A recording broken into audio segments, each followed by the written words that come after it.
ñaareeli pàcc bi ñu tàmbalee ko Yves Zale Yves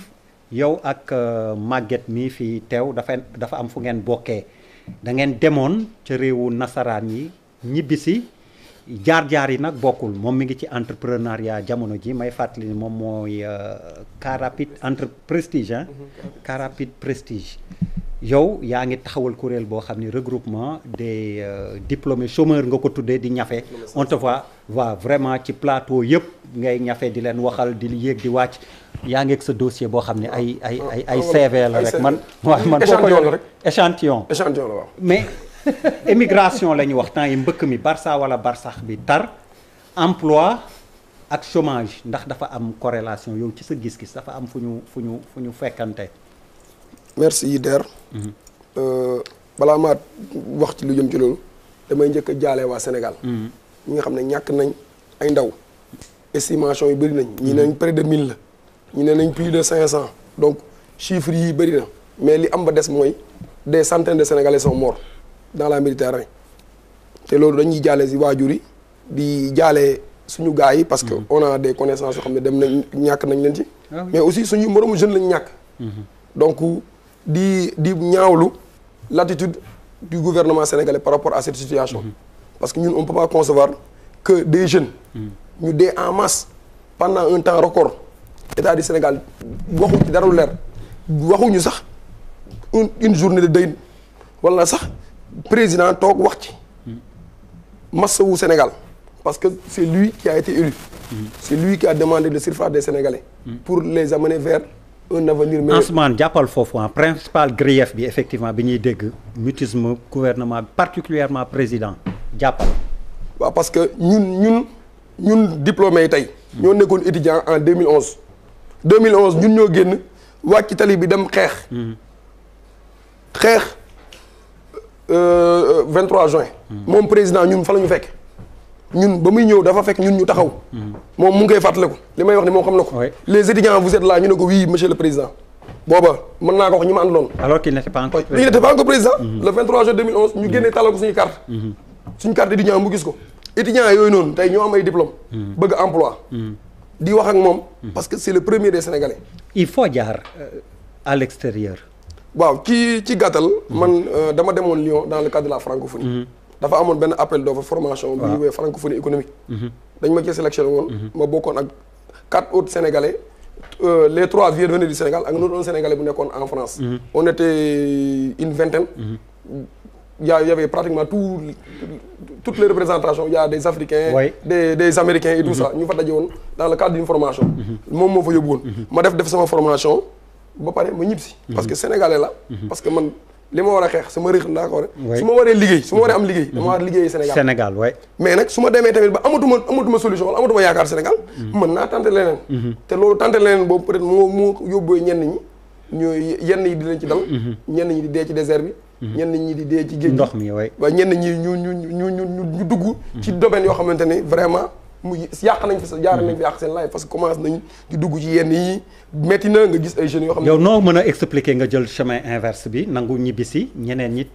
ut si fi liggéey ñeneen ñi ñoom chemin contraire bi la ñuy def quitte à ce que sax ñu ñàkk seen bakkan noo ko mën a comprendre. waaw man bon peut-être am naa chance. jot naa jàng. am naa yenn niveau yi nekk naa koo xam ne tamit damay gëstu. te lu bënn samay bët yombut. lu dul sëñ bi ñoruma donc qui veut dire que man ba ma fay nekk nag ñu bëri mere nañ ma tey jii nit damay toog ne ma li leen ak sa bopp parce que ba nga demee France da ngaa war a toog ba tey jii balaa may ñëw su ma génnewoon sama message téléphone nit nga gis nit mu ko da ngaa war a toog ba ma nekkee France am na ñoo xam ne chaque jour ba may ñibbisi ñu ne ma Yves bul ñibbisi diplômé sans emploi la fii xaar Yves bul ñibbisi toogal France. mais c'est vrai France neex na Europe neex na mais Europe dafa pare amatul liggéey bu fa am Sénégal moo am lu ñu war a defar. Sénégal la ñu war a industrialiser Sénégal la ñu war a développer. Sénégal moo soxla métro Sénégal moo soxla aéroport Sénégal moo soxla usine Sénégal moo soxla lu bëri donc l'Europe est déjà faite les États-Unis pareil ay Chine ak Japon lu ñu fay defar amatu fa perfectionnement lañ toll ñun ñooy toll ci secteur primaire yoo xam ne dafa war a émerger donc qui veut dire que ñun on doit être là on a fait nos études ici on est né ici, nos parents sont nés ici, on a grandi ici, on a été formé dans les écoles et établissements publics et privés du Sénégal. Donc on doit se mettre au service du Sénégal. Mais suñu demee tamit ba Sénégal ba faale wuñu ñàkkal nañu fayda bundu xatal nañu ba ñenn ñi dem les gens qui partent je les comprends. Je les comprends mais tamit suñ fi toogee man même xanaa man mi su chômage def naa 5 ans de chômage. te ñun suñu doyen RETSES 2007 la maîtrise 2007 ba léegi il est au chômage 2007. 2007 ba léegi. doyen soo bëggee mu jox la numéro mën nga ko woo nga laaj ko.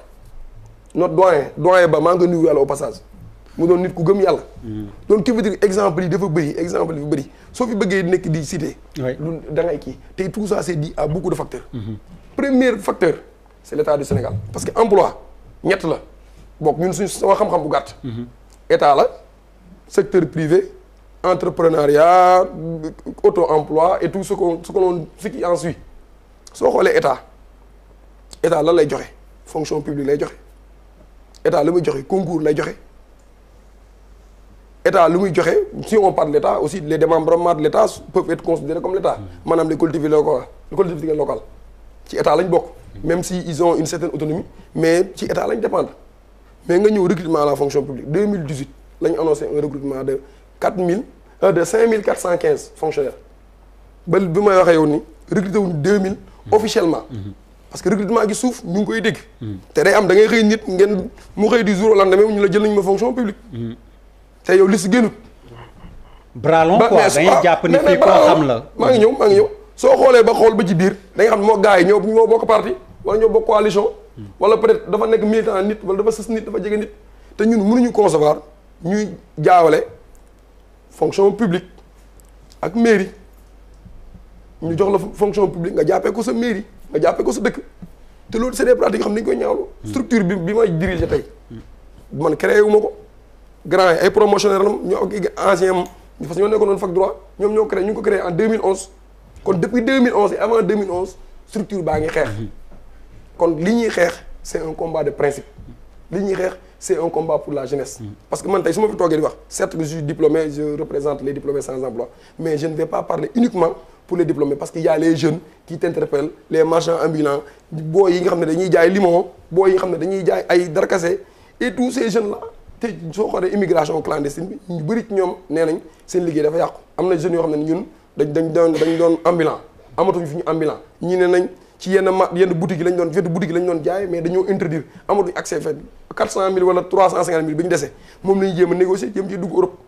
donc mu doon plusieurs facteurs te ci emploi bi deuxième secteur bi danaa ci laal soo xoolee maa ngi ñëw parce que soo gisee emploi wax naa la ko état moo jiitu soo paree ci recrutement y a ce qu'on appelle les concours concours étatique yi suñ ko organiser ren dañ toog 3 ans wala 4 ans dañ ko organiser ci diggante bi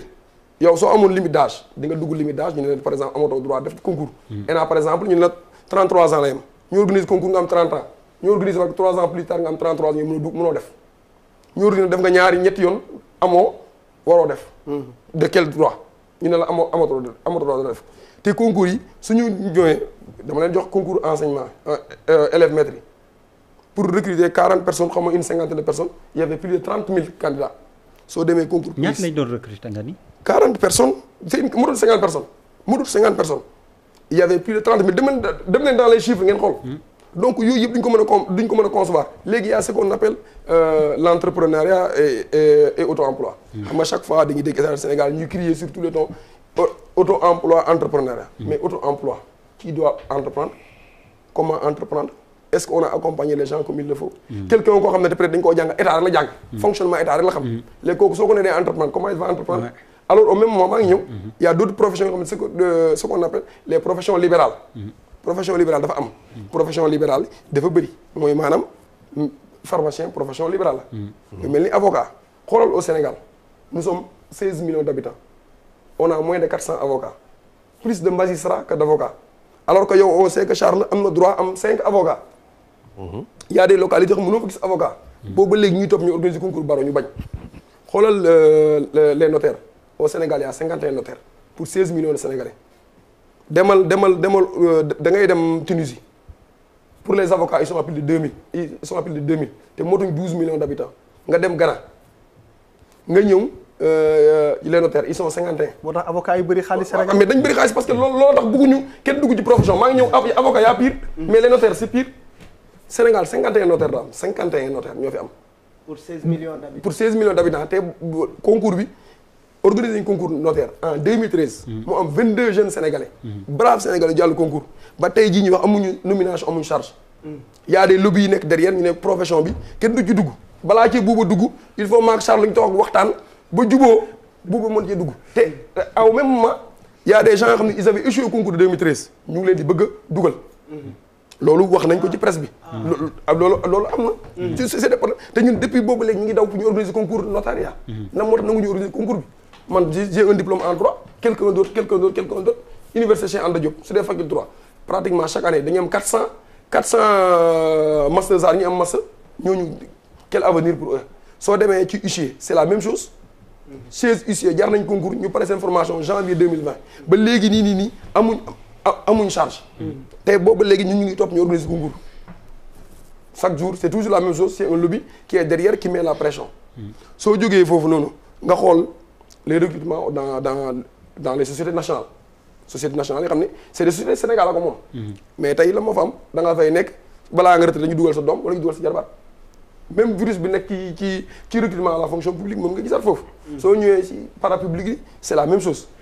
Ce sont les mêmes gens. Soo ñëwee dans l'administration sénégalaise, il y a des gens qui sont à la retraite depuis 3 ans, 4 ans, ils restent dans l'administration. Personne ne peut avoir accès à ces professions. Ils ont un double emploi. Au même moment, les jeunes sont là, amuñu insertion, amuñu autre chose. Soo ñëwee dans les financements tamit, c'est la même chose. Les financements là, derrière, ils parlent de milliards. Mais où sont les milliards? Est-ce que ces milliards-là étaient donnés aux jeunes sénégalais, gars, dañuy dugg di risquer leur vie? Et ce qui fait mal, on te dit que non, des gens qui partent dans la mer, ils ont de l'emploi. leneen ñu ne la c'est des gens qui sont financés Bouba Ndour maanaam kan moo yor 3 millions sa poche di dugg ci géej gi te mu leer na ni mën nga ñàkk sa bakkan. benn waay wax na ma ko géej waay keroog bi ñuy organiser conférence de presse ak géej waay mu ne ma soo toogee Sénégal am nga 100% de mourir à petit feu parce que doo yor maire bi xëy amul sa lu mu jëndee fondé sa xol di bon paa bi mun dafay facture courant léegi nga nekk ci kër gi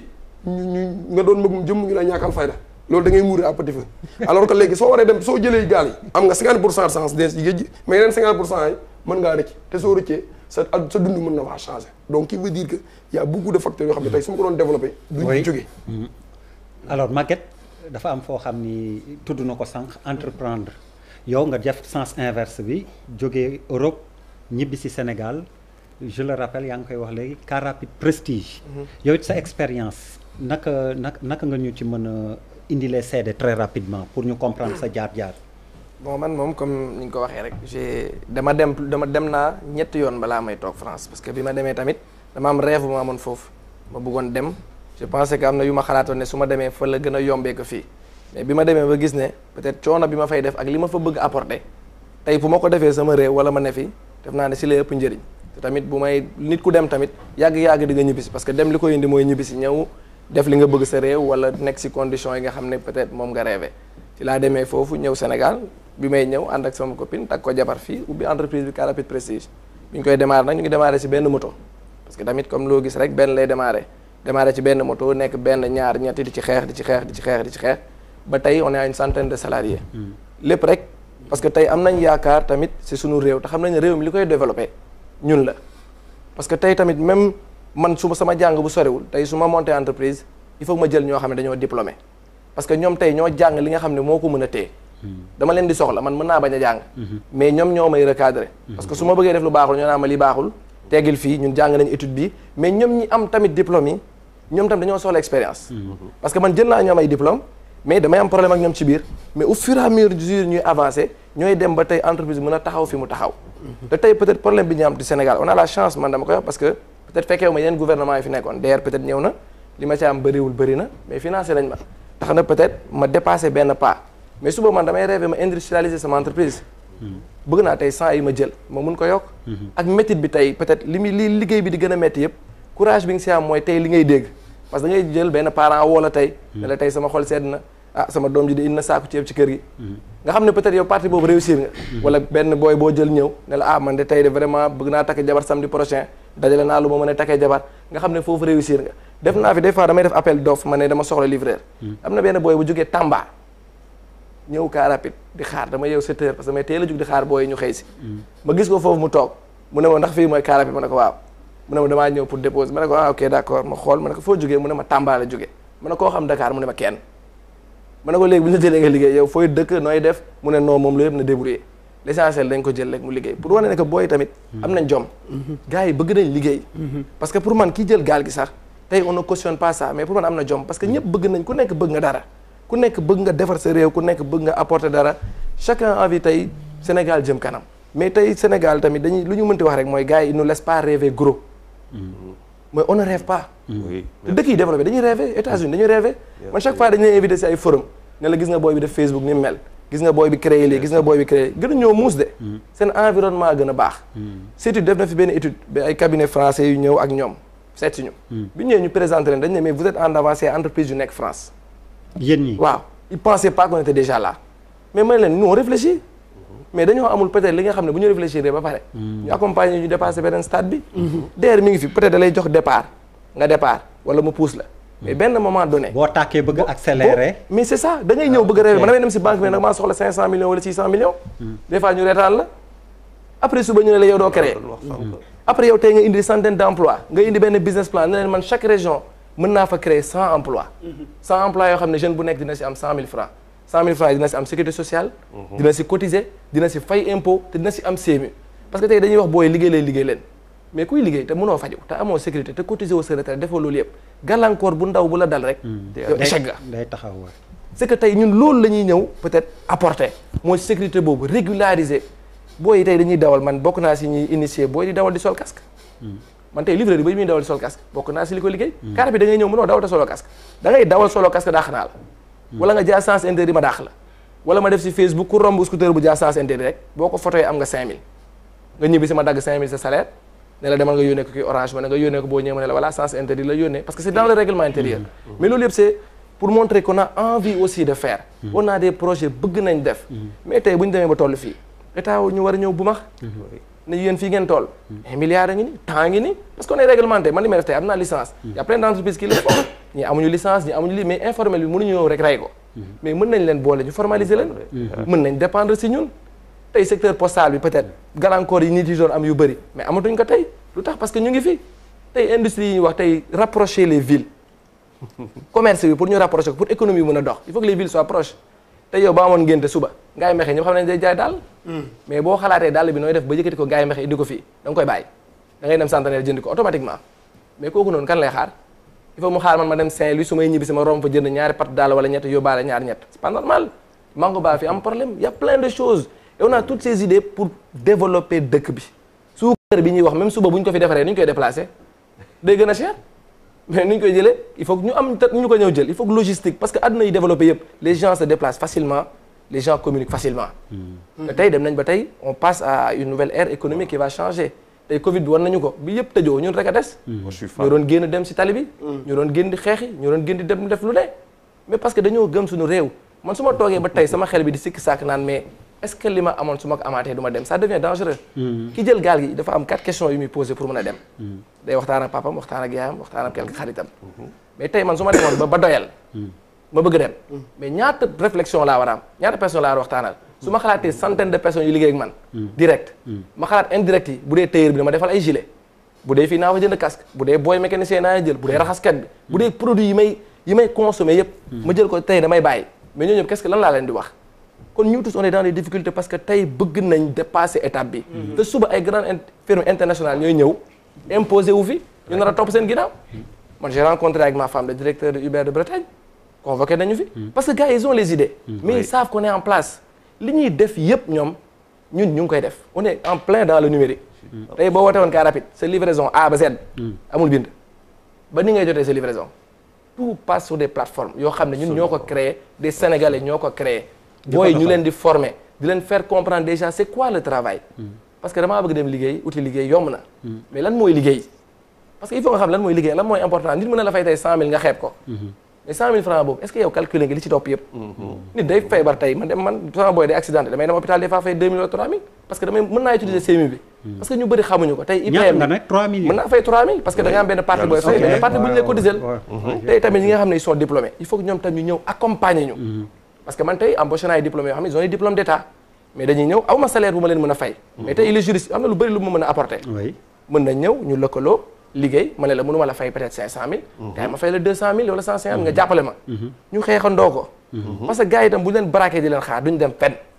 il faut que ñu boole doon benn bloc bu am doole suba bu ñu ma bëggee sonal côté juriste yow pare nga te xam nga ne doo leen may dara ñu song leen suba kële nangam sangam et cetera ñu def benn bloc parce que tey li ñu def yëpp ba def ko xaaruñu ci état xaaruñu benn yoon alors état justement ñu nee jox nga xaaru leen état est-ce que vous avez bénéficié du soutien de l'état. non soutien d'état entre guillemets on va le dire parce que DER ça fait partie de l'état ils ont financé une première partie après ñun une fois qu'on est parti on se rapprochait de différentes banques Vous avez été financé à hauteur de combien? on a été financé à hauteur de 30 millions Remboursé ngeen. Remboursable. waaw dañuy rembourser ba léegi Yéen a ngi ils ont remboursé. fait Sur une quelle pause échéance? sur 38 mois mais après les taux sont intéressants à 5% voilà Dañuy trop. ouais dañuy laaj. non non waaw, c'était un peu- et jamono ji comme yaa ngi naan da ngeen soxla ñu gën leen buux da ngeen soxlawaat. mais bien sûr mais c'est les là où maintenant sociétés- peut-être la DER xam nga comme ñoom le but c'est de financer tout le monde on se rapproche des banques différentes banques nous disent non tey on a peut-être nous la chance tey am benn banque banque yi dañuy bañ. C'est pas ñu la rêvé loolu li dee laaj doo ko am bu ñëwee tey na man naa leen jox kër wala nangam wala sàngam fan laa koy jëlee li ma yor man dama koy def si exploitation oui parce que man chaque salarié faut ma jënd benn scooter faut ma jënd ko casque faut ma wutal ko téléphone bu ñu nekkee 3 4 faut ma embauché kenn mu toog si téléphone bi bu ma benn contrat ñëwee fële faut ma jënd benn camion léegi man je suis obligé taluma naan maa ngi dem jënd kër Ouais. sama doom sax bu feebaree pour ma faj ko heureusement bu ñëwee à l'improviste il faut que ma lijjanti ko c'est-à-dire du ma ñëw rek ma régler ko léegi tey peut-être on a la chance tey ñun bu ñu nee ba entreprise yu mel ni ñun on a la banque la BNDE boo xam ne nangu nañu accompagner si benn somme te tey entreprise boo fi jël entrepreneuriat ku fi yëkkati 300 000 200 da nga dem jëli ko à l'extérieur il faut nga dem pitcher il faut nga dem faale il faut nga dem fii mais bu dee loolu ñu toog fi ñu ne lu tax mënuñu ko jël fii nii tey man ma soxla 500 millions dem naa si banque tey accompagner na ma à hauteur de temps mën naa la accompagner mooy kon xam na ne j'ai une valeur parce que banque du joxe si caaxaan même après bu lay teg yenn conditions yi ngay négocier pour mu deñ balaa mu lay jox da koy leer na kii li ma koy jox nii xam naa ne mën naa dem mais lu tax du ñëw ñu forcer ñu même suñu business tey bu ñu siy dugg ñun bañuñu ko mais mu nekk industrie suba man je rêve bu ma wàccee France gis fa benn avion bu ñu peinture car rapide cargo comme DHL di wàcc ay colis di dugal pourquoi je ne peux pas le faire ma wàcc Afrique du Sud fekk ko fa parce que li ñuy def ñoom DHL tey ñu ngi koy def ñun parce que ñu ngi leen di sonal yeneen entreprise ak yeneen entreprise tu as parce que ils raison. nous respectent tey ils savent qu'on a licence fu ñu toogee wax dañuy toog wax ARTP fu mu leen wooyee dañuy woo on a l'agrément de transport dugg nañ ci chauffeur privé mais tout ça après le rêve est bloqué le rêve est très grand parce que même la famille les parents à un moment ils vont te dire non defal ndàgg attention lii nangam sangam mais nga ne ko man ñëw ma fi pour loolu sëñ Moustapha da ngay jël ay risques énorme des fois boo tëddee doo nelaw da ngay tëdd ba 4 heures du matin doo nelaw 7 heures foog nga jugaat ñëw taxaw pourquoi mais à un moment donné da ngay dem ba ne est-ce que ça vaut la peine parce que j'ai pas l'environnement parce qu'on me donne des exemples ay boy yu ñu may wan naan ma réussir nañ marque tel monsieur l'autre nangam sangam ma xam ne kii ëpp ma xam-xam Charles. je Non, vois que tu es non, je suis fan. Ouais, Moi, voilà. je suis fan. moo tax yow laay njëkk a jox. Je suis fan parce que benn cours magistral la fi jox cours magistral la jox pour xale yi cours magistral la jox pour ñun mag yi parce qu'il y a 2 ans je suis venu chez toi defe naa dans le cadre d'une émission Enquête d'Écho dama ñëwoon foofu parce que le projet seen projet m'intéressait beaucoup mais wax na fi lépp ça commence par un rêve amuñu rêve dafa am loo xamante ne genre entrave la loo xamante ne si biir famille bi lay njëkk a commencer on ne crée pas des champions ñun on ne forme pas des champions le Sénégalais qu'on forme n'est pas un Sénégalais champion bul def bul xalaat bul wax ak yu demee noonu après ñu dem toog ba tey nga xamante ne vous êtes en face de vous des gens qui sont totalement dépassés gis nga moom dafa ne entrepreneuriat mais tout le monde ne peut pas être entrepreneur ce n'est pas vrai boo xoolee tey le taux damay ne souvent 70% des Sénégalais que nous avons ont moins de 35 ans 44% des Sénégalais ont moins de 15 ans 44% des Sénégalais ça veut dire près de 8 millions de Sénégalais moins de 15 ans la ñu am seen place du feneen fu dul école sa place ba 18 ans wala ba 22 ans 23 ans si yoon du fenn fu dul université wala lycée qu'est-ce qui se passe fokk ñu xoolaat suñu bopp bu nga xamante ne nit ki boo ko téye école ba maanaam soit sa maîtrise sa licence wala du demee noonu mu am ay seuil de déperdition boo xamante ne 3e ba terminal nga mën ko nangu parce que ba 3e faaw nga ànd fa après si la ñuy commencer liggéey nga am société boo xamante ne elle est dañ ko stratifier c'est-à-dire on a une société organisée ñun xaaruñu colonisation xaaruñu dara on a tout ce qu'il faut munoo am chaque fois je le dis munoo fi am 1 million d'artisans te xalaatuloo benn banque artisanale boo xamante ne 1 million boobu mun na ñëw semaine bu nekk poser fa million 1000 francs par semaine je dis qu'au bout de 5 ans nous devenons la Chine de l'Afrique munoo nekk ministre chargé de l'assainissement de l'aménagement ak di am ay koñ boo xamante ne amul assainissement amul aménagement ça commence par ça le travail tu le crées il y a que ça fii lépp tout est là pour nous créer ko munoo dugg c'est-à-dire moi je sais pas comment les gens réfléchissent parfois damay poser question loo mënee dugg ci kon di dëkk par exemple nga dugg Wakaam dugg ci benn kër di fay 300 000 francs le loyer amul tali amul trottoir amul aménagement amul assainissement ñaata xale yi ñoo ko mën a liggéey comment nous pouvons former aujourd'hui dans les communes parce que dëkk lu koy développer c'est d'abord les petites et moyennes entreprises dans les communes comment tu peux créer 557 communes te joxoole xooloo d'abord lan mooy économie dëkk ba loolu yëpp dafa am loo xamante ni ñun dañuy ñëw indi ay concept on parle d'emploi d'employabilité loolu yëpp ay wax la xale yaa ngi fii nun xool xale yoo xamante ne ñu ngi jàng di dem ba terminal nun xool loo xamante ni mun nañ dem ba terminal nun xool loo xamante ne xale yi mënuñ buñ demul ba foofu comment ils peuvent faire un service social obligatoire pour nga mën leen téye mën leen former mën leen jox lu mu tudd civisme ak loolu yëpp si gannaaw yëre yi ñuy sol du doon ay yëre yoo xamante ni bitim réew lay jóge yëre yoo xamante ni fii lañ koy ñëw par nos tailleurs da ngay jël benn exemple bu ndaw lamb bu amee dañuy gis blouson stade kan mooy ñëw blouson yooyu ce sont des tailleurs d'ici ça veut dire il faut créer des contenus jox xale yi loo xamante ne d'abord il faut que nos enfants apprennent à rêver deuxième buñ après ñu jàng loo xamante ne mooy persévérance endurance. le travail comme il disait lan mooy liggéey. moom ku mel ni moom dafa dem quand je l'entends je suis fier parce que daf may jox sax tuuti kattan quoi pour dire je peux croire en ce pays-là parce que la jeunesse que nous avons elle est résiliente te du si résilience boo xamante ne dañ ma ko indil pour wax ko parce que dañ ko gëm. mais les start-up comme ça parce que start-up la. ñoom bu ñu koy commencé sénégalais yi bu ñuy commencé di liggéey start-up gouvernement bi xamul sax lan mooy start-up. parce que lu muy wax ni bu ñuy liggéey ci ay applications moi ça fait 8 ans que j'en entends parler 8 ans ma ñëw di gis ay xale di liggéey di teg Uber ñu koy def ak loolu yëpp ça fait 8 ans tout le monde est en retard sur ces gosses-là sur la digitalisation ces gosses sont en avance sur tout le monde. Dans le gouvernement on a fait une journée extra xawma lan le forum du numérique mais est-ce qu'on a compris le numérique keroog fii laa fi doon wax par exemple sur l'éducation le numérique l'éducation et le numérique le e-learning il y a des gosses qui ont fini de faire tout le travail. Des Sénégalais qui ont tout fini. Maintenant, c'est comment on leur parle. Il va falloir que nous commençons à créer une politique, une nouvelle politique totale. Da ngay ne sànq le pays est à construire. C'est les jeunes qui construisent. Le pays, c'est pas les vieux qui le construisent. Mais comment ils le construisent?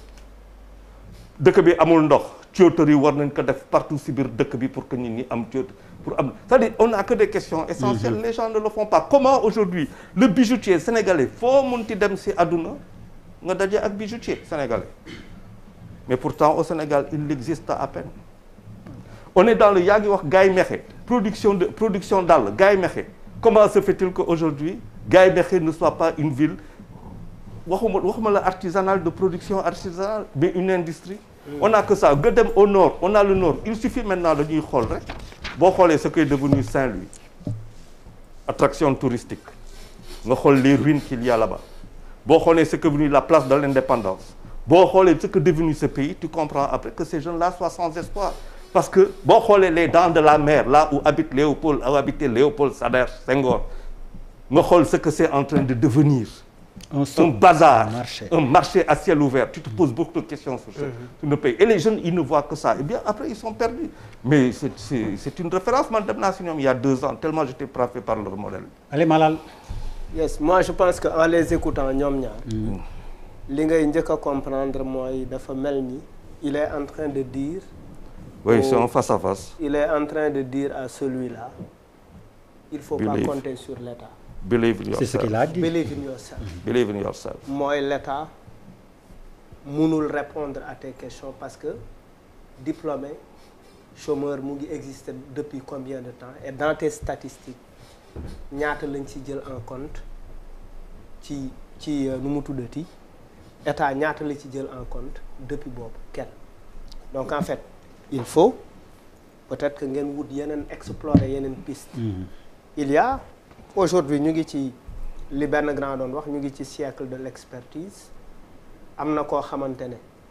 xëy na raxas oto rek la mën jóge na ci ba créer benn entreprise de lavage mën a defar yaatal ko et cetera et cetera beneen affaire bi ma ci dégg mooy effectivement nos gouvernements sont très éloignés de ce qui se passe dans la réalité parce que dafa am lu nekk ci réalité bi c'est-à-dire ñii nii je pense que c'est une élite qui ne comprend pas ce qui se passe sur le terrain parce que ANPEJ boo demee bayla yi waxi naan nga ne booy gulu wala booy caama wala je sais pas nga ne yenn booy yi Iba lan mooy ANPEJ xamuñu ko et pourtant ça s'appelle Agence nationale de l'emploi pour les jeunes nga laaj leen papel c'est-à-dire il y a trop de concepts concrets mais qui ne répondent pas aux aspirations de cette jeunesse à Guédiawaye boo fa bëggee indi ANPEJ fekk booy yi dawal saret moom lañ xam di ko liggéey il faut les encadrer dans ce qu'ils savent faire absolument parce que aussi bokk na tey dawal saret bokk na ci décoru Guédiawaye c'est dawal saret laat ci la liggéey ci la instant bi mu ngi tabaxal jabaram kër mu ngi terrasse laat te ñoo màggandoo ñoo defandoo lépp man amaguma kër laat mu ngi tabax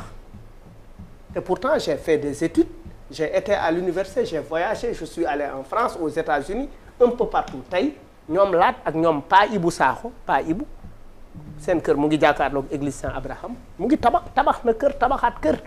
donc en fait pour dire que en fait on ne comprend pas ce qui se passe sur le terrain et que lan mooy est-ce que ñii am nañu la cartographie de ce qui se fait sur le terrain je ne pense pas dañuy ñëw indi leen dañuy jëli fële ay politique yoo xamante ne dëppoowul ak suñuy réalité socio-culturelle dafa mel ni rek nga jëli fee benn plan de développement économique boo xamante ne dañ ko xalaat selon les réalités occidentales nga bëgg a def un copier-coller copier-coller boobu mënul dox fii nit ñi cere la ñuy jaay ndambe la ñuy jaay fonde guddi la ñuy jaay à Pikine y a des familles qui ont construit avec ça oui. parce que ci rond-point bi la ñu am benn table buy jaay cere caagri ndambe et cetera et des milliers des centaines de personnes dañ leen di wër ak a neex cere ak a neex ndambe ak a neex nangam c'est-à-dire il faut que ngeen dégg askan wi c'est-à-dire si vous restez en voulant dire que oui fast track wala effectivement nii la Macron développé wala tel wala nii la Rwanda développé alors qu'en fait ici c'est le Sénégal ici on mange du ceebu jën au Rwanda le plat national c'est pas le ceebu jën donc il faut que vous essayez de comprendre ce qui se passe sur le terrain parce que imagine ñaata fii boo yëpp mën a dawal scooter quelqu'un qui dit ici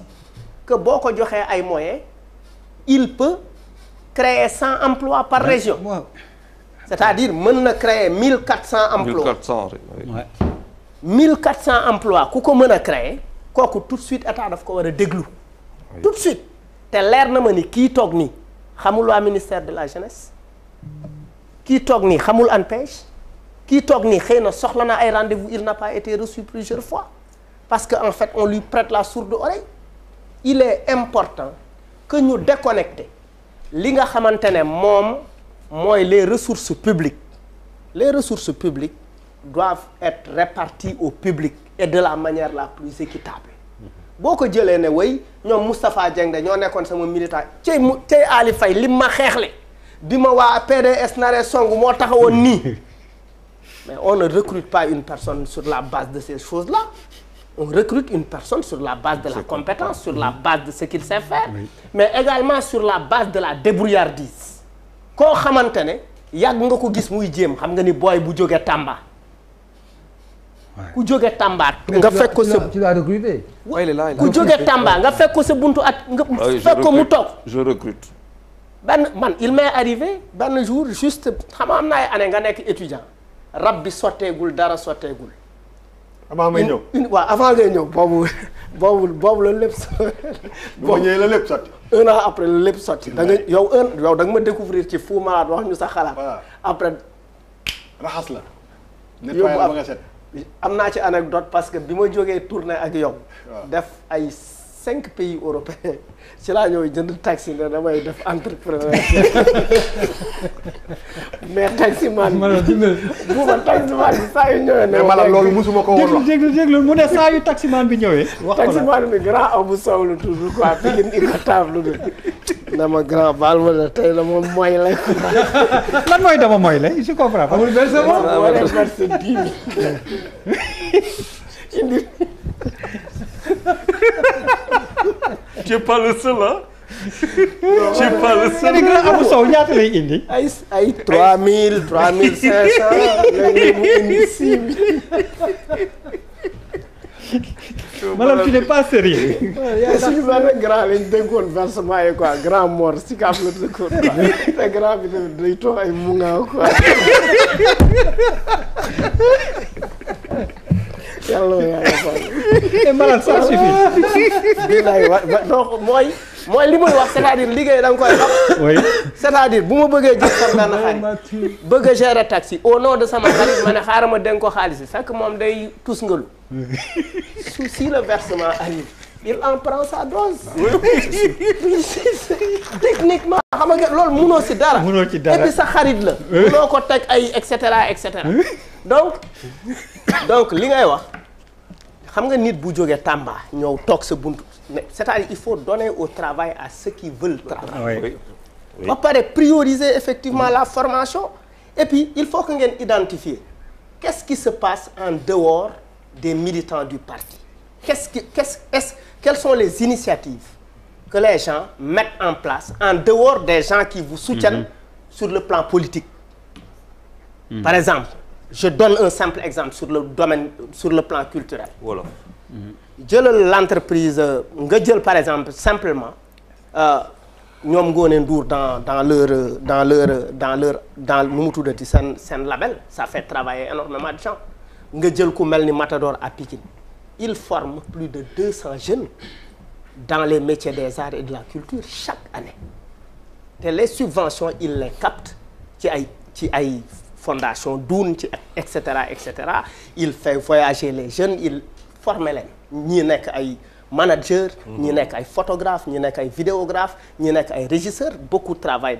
dans les médias aujourd'hui ils ont du travail beaucoup font des clips pour man il faut que ngeen identifier li nga xamante ne dafa amul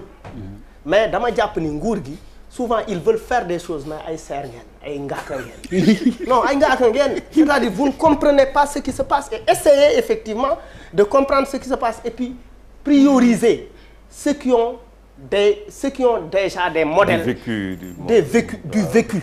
Oui. parce que man li ma gis ñii di def je pense que dafa mériter une multiplication mais moto Jakarta dama Kaolack ay Jakarta la ñuy dawal vélo mais Kaolack ay Jakarta la ñuy dawal ça veut dire qu'il peut les formaliser collaborer ak formaliser ces gens-là oui à Kaolack formaliser les gens à Bakel formaliser les gens à Matam à Koumpentoum un peu partout il a le savoir-faire il y a du potentiel c'est vrai après yéen ngeen accompagner leen parce que aussi d'un point de vue administratif effectivement mënu leen toog de croiser les bras naan on attend l'État on se suffit des plateaux c'est-à-dire il faut mettre l'État de côté parce que l'État ci problème boobu ci problématique boobu État bi dafa wane ay faayam. ok allez Bouba. waaw day jafe yokk si waaw li mu wax lu gars yi wax je pense que bon tukki aussi am na lu muy jëriñ damay wax tout le temps ci émission bi que si bu ñu nekkee xale ba léegi dañu war a formater nit yi si benn état d'esprit parce que pour man réew lii nekk état d'esprit bi nekk si bopp nit ñi ndaw yi moom mooy développer réew peut-être que ñun ñi ñëpp am nañu si am occasion tukki nga ñëw parce que tukki aussi am na ay lu si baax ak na loo xam ne baaxu si am na looy jàng feneen nga indi ko nga gis que ni loolu moo manqué ñu bëri fii moo tax avancé wuñu donc je pense aussi il faut ñu xoolaat tuuti suñu bopp li ëpp solo mooy nit ki fépp fu mu mënti jóge mooy ki jóge Tamba mu bañ a jóge Tamba mais il faut que mu toog Tamba bëgg Tamba tekkee Tamba oui carrément ñuy wax léegi ñuy wax si thème bu njëkk bi ñuy wax affaire suukar bi boo ko xoolee si beneen jàngat am na entreprise bu fi nekk depuis 1900 xaw ma ñaata waa ji woote na nee na 3000 hectares la soxla waaw commerçant yaa ngi dem wuti fële c'est-à-dire que mooy que le boulot est là. oui les terres sont là. tout est là suuf saa ngi fi. ndox lépp ndox maa ngi fi lépp ngi fi. c'est quoi le problème. nit ñaa ngi fi xale jeunes yaa ngi fi xam nga loolu pour man en dehors de li ñuy xëccoo ñun question bi ñu war a njëkk a poser mooy c'est quoi le problème. c'est-à-dire que lépp lu ñu soxla pour que problème boobu ñu régler mi ngi fi yàlla xam na ko lan la ñuy xaar pour régler ko. ñaata nit ñoo ci war a jëriñu. xam nga loolu boo ko réglé tu règles un problème ku la laaj 3000 kii. hectares ñaata nit ñoo fa nar a liggéey. et puis est-ce que foofu rek lañ ko mën a def ci fii. non bëggoon naa ko laaj sëriñ bi. ndax mën nañ ko def Ziguinchor. non peut-être mais loolu c'est pour en tout cas même bu dee zone boobu. moo lay wan que ni le problème il est fondamental te effectivement Malal dafa am lu mu wax lu am solo. aussi suñu gan gi bu waxee nga xam ni lu moderne lay def. il a am benn approche c'est bien. mais ñi gën a bëri. peut-être que sax foofu du seen domaine. te ñooñu ñoo ëpp problème parce que je suppose que am na minimum na njàng moo mën a am pour mën a def yenn liggéey yi mais li am solo bu am solo mooy Sénégal yemul fii rek ci Ndakaaru wala nga yem ci Thiès wala dara ñi sonn dëggantaan di jóge ci yenn dëkk yi pour di jël ay gaal di dem ñooñu dañu war a fexe ba ñu toog ci seen dëkk yi te pour ñu mën fa toog il faut ñu créer loo xam ne ñoom mën nañ ki gis seen bopp parce que il faut pas ñu tirer vers la modernité rek ba fàtte un peu le peuple quoi Malal daf li mu wax dafa am solo parce que dafa am ñoo xam ne gisuñu seen bopp ci loolu c'est pas des ay start-up xam nga boo waxee start-up mais sur 100 personnes 99 bi xamuñu ko man daal leen laa xam mooy di nga gis nit yor ay limon chaque fois moo tax chaque fois fu ñu nekk rek dañu war a ñun ñi nga xam ne da nga war a sant yàlla privilégié nga nga gis nit boo xam ne mu yor benn panier limon nga xaw a approximativement compter ñaata limon moo ci nekk ak limon bu nekk ñaata la ci war a am ak ñaata kilomètres lay dox kooku mënoo ne bëggul liggéey c'est-à-dire que dans surtout tàngaay nga gis tàngaay bi muy tàng nga xam ne yow boo génnee sa oto 1 minute dootoo mën a duggaat si biir kooku bëgg na liggéey c'est-à-dire que te yooyu bëriwul foo koy gis même boo tukkee ñu ñeme coono noonu pour am ci loo xam ne moom la ñuy surtout la mais loolu ay indication la indication yu mag la mooy que kii ci li mu xam parce que aussi nit ki mënoo ko jox loo xam ne xamu ko xam nga ci li mu xam mooy que waa ji jàngul peut-être que amul benn niveau bu mu kii xam na ni daal bu ma yoree lii boo ma joxee dërëm dinaa la delloo lii boo ma joxee 100 francs dinaa la delloo kii naa ci dej foofu la toll mais ci loolu muy def am na ndaw am na volonté bëgg na liggéey ñeme na coono ñu ngi jéem a daan doole kooku pour man jox na la indication yépp yoo xam ne da nga ko war a aider il faut que ñu jàngal nit ñi nga xam ne par exemple ñoo jógee ci àll bi comment aimer par exemple l'élevage comment aimer l'agriculture la pêche il faut pas nit ñi bàyyi aussi seen environnement naturel nécessairement pour dem benn genre mutation wa nga xam nga exode xam nga ñëw ci Dakar wala Thiès wala dara nan la ñu mën a def ba nga xam ne nit ñi keroog waa ji fi ñëwoon keroog nee naa ko dama bëgg nga wax ma est-ce que am na nappkat boo xam ne milliardaire la pour que ñeneen ñi ñëw ci ginnaaw ne man mun naa am milliard mais bu dee li nga xam ne moom mbay dafa am solo napp dafa am solo sàmm dafa am solo lan la sàmm ak mbay def ci sunu jeunes yi ba ñu bëgg a toog ci dëkk yooyu ñu def te normalement ñooñu li ñu leen defar li ñu leen war a defar bu ñu leen ko defaree soxla wuñ ñëw ci dëkk yi parce que ñooñuy gën demin mais dañu débrouillé wu ba nga xam ne ñëpp ña fàqee koo fenn sax bëggatuñu foofu dara donc dañuy dem vers quelque chose boo xam ne maîtriser wuñ ko donc je pense que la politique aussi il faut ñu décentraliser delloo ko ca ndëkk ya fexe ba nit ña toog foofu mais foofu ñu fay toog mais bu dee bu ñu ñëwee fi jël te li am pour tëj rek mooy da ngay gis te suuf si nga gars yi di jël di joxe ñii di jël li kan lañ koy jox ñan ñoo koy exploiter. am na ay entreprise yoo xam ne étranger lañ. ñu fii jël suñu pomme de terre bi. jël suñu soble si jël suñu lii yëpp non di ko liggéey fii di ko jël di ko denc. mais loolu échec la. pourquoi may jox bay keneen koo xam ne mi ngi jóg alors que am naa ndaw yi am naa lépp mais loolu nga war a def. te ñooñu investissement yi ñu fiy indi du passé benn 20 milliards. yow 20 milliards yooyu tu vas préférer def ko ci benn immeuble bu taxaw nii nga naan inauguré nañ ko ne fekk 20 milliards yooyu mën na développer tout un village. parce que loolu affaire du souveraineté bi dafa am solo. affaire yooyu da ngay dem ci dëkk bi ne dëkk lii dafa war a des fii 20 milliards yooyu dama koy def fii pour que ndaw yi nekk ci dëkk bi ñu toog fa. donc je pense que il faut ñu def la équilibré te xam ne ñi gën a sonn dëggantaan mooy ñi nga xam ne amuñu accès ci ay start-up yeeg yooyu yëpp quoi je pense que c'est important. Pierre mi ngi bëgg yàgg ci téléphone bi en 2 minutes Libaas Kër Aram jàppale juste pour mu indil ñu expérience am ak gis-gisam ci waxtaan wi il a beaucoup insisté pour dugg Libaas qui est un ami de la maison également ñu xam ko ci liggéey Libaas ñi ngi lay nuyu bu dee mi ngi toujours en ligne allo Libaas. allo Libaas. allo. waaw ñi ngi jéggalu nag dafa xaw a guddi xanaa nga tënkal ñu rek li nga ñu bëggoon may comme participation ci waxtaan bi. allo maa ngi dégg. waaw ma ni ayca bismillah comme temps bi dafa xat ñu tënk ko ci 2 minutes rek loo ñuy dolli ci waxtaan bi. waaw dañuy rafetlu émission bi bu baax. parce que buñ ko toppee di ko yaatal waaw ñu ngi lay dégg Libaas. ñu ngi lay dégg. waaw donc ñu ngi rafetlu émission bi. di wax ci buuba daanele ak malade wala ñuy ñëw rek. allo. waaw ñu ngi lay dégg. Libaas ñu ngi lay dégg. waaw léegi li ñu doon bëgg a wax rek comme ni ko Maguette waxee moom dafa waxal ñëpp li Maguette wax ni moom képp kuy sénégalais. Maguette waxal na la. man tey bu ma jëlee sama exemple man tey comme li boobu di wax start-up du ñëpp xamuñu ko. mais tey mën nga considérer sa bopp tey man cuuraay laa doon jaay. bi ma bàyyee ba yàlla su leen laay def ba bloc ma bàyyi dem marché ngelaw di jaay cuuraay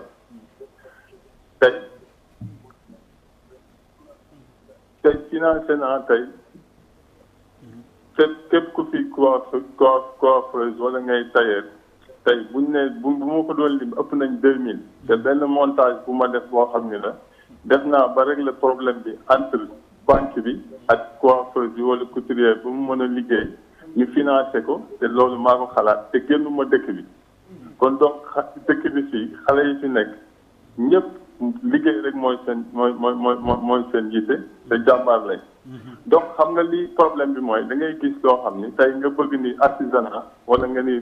pêche wala nga ni agriculture jëloo ki nga xam ni ci boppam moo xam liggéey boobu nga toftal ko ci ñi nga xam ni ñooy décider mais tey ki nga xamul métier bi nga jox ko maanaam moom na muy xalaatee ci njàngam rek lay mën a àttee donc te loolu problème la ci ñun boobu problème la ci ñun donc sénégalais yi fi ne ni ñëpp a bëgg a liggéey te jàmbaar lañ comme buubu ni mu ko waxee donc li ñuy ñaan mooy tey duñu xaar état parce que bari na ñoo xam tey buñ leen falee yow la nga xam ni moom ngay soxla duñ la ko tegal mais tey ñëpp képp koo xam ne rek yow liggéeykat nga buñ la tegee ci base bi nga xam ni boo ko jaaree dem di nga réussir tey malade moom bokk nañ plateau yu bari ci réinsertion prisonniers yi damay toog ay kilifa yu bari ma intervenir di wax ñu may déglu te bu fekkoon ni góob ma sama bopp wala njàng moom koy yóbbu du ma fa toog kon donc xale yi nañ xam ni dañuy wuti bitim réew am nañ ko fii mais foog ñu am mécanisme boo xam dañ leen koy tegal parce que tey xam nga bu njëkk dañ naan wax booy bay caay ngay soot wala nga yor gopp naaj bi tàng la doo gëm sa bopp si mbay bi mais tey boo demee tubaab da ngay gis ñoo xam ne dañ leen toog yi yow da ngay bëgg sax nekk baykat parce que condition bi auto bi ñuy respecté baykat tey fii mën nañ la ko bañ a defal tey jeunes yi bu leen xamoon ni mën nga réussir si mbay mën nga réussir si napp mën nga réussir ci activité bu mu mën a doon même boo jàngul ñu jox la sa dignité wóor na ne di nga ci génn nekk ci milliardaire da nga koy def mais tey toujours ñi nekkoon milliardaire ngay gis ñi jàng rek ngay gis ñuy réussir ñi ñuy fal course dañuy toog doo gis sax ku dem ci terrain bi visiter toog wala mu visiter xool li nit ñi di liggéey ba ginnaaw Tamba loolu problème la tey boo xoolee man ci sama secteur amul région boo xam ni boo ko duggee ñu jeexalee foofu ma jàppale ci machine wala salon de coiffure wala leneen loo xam ne la koy liggéey te du moyen bu ma am këpp sama réew la donc lii du xajoo ci téléphone mais xam naa sant ni xam ngeen li ma bëgg a wax jeex na vraiment ñu ngi remercier xam ni vraiment émission yi am solo la te tamit ngeen fexe ba émission yi ngeen di jël xale yi nga xam ne am nañ idée ngeen leen ci associé wàññi tuuti ci politique bi parce que buñ leen di fu ngeen leen def promotion toujours suñu soxla yi du mën a faj te ñun ñoo mën a waxal suñu bopp. amul benn problème donc ñu ngi leen di remercier bu baax. tey première partie deuxième partie déggoo politique même bay passé xëy na nit ñee ci bàyyiwul xel mais amul benn partie bu am politique ndox la woon ak beneen bi lanati la woon ndox ak ndox way ndax kii bi lañ doon waxtaanee. alors Papis li mu wax am na solo tof ñu koy gërëm di ko sant vraiment merci beaucoup Libaas. allez Papis. waaw résumé si mais voilà d'accord je vais essayer d'être très bref en fait man damay revenir si méritu sénégalais yi. J'ai une image qui m'a beaucoup frappé. Si biir semaine bi 6 heures du matin si autoroute bi y avait déjà l'embouteillage 6 heures du matin. foo nekkoon ba 6 heures. ah dama doon xëy. ok. da doon ñibbi wala da doon ñibbi. ban droit nga am sax di laaj looy lijjanti sax fu ma demoon. ak fu may parce que Kër Massar nga fële nga jóg. ma ne lu muy lijjanti sax fu may dem ak fu may bu ko taay dafa. bu ko faale. donc je disais que. il faisait noir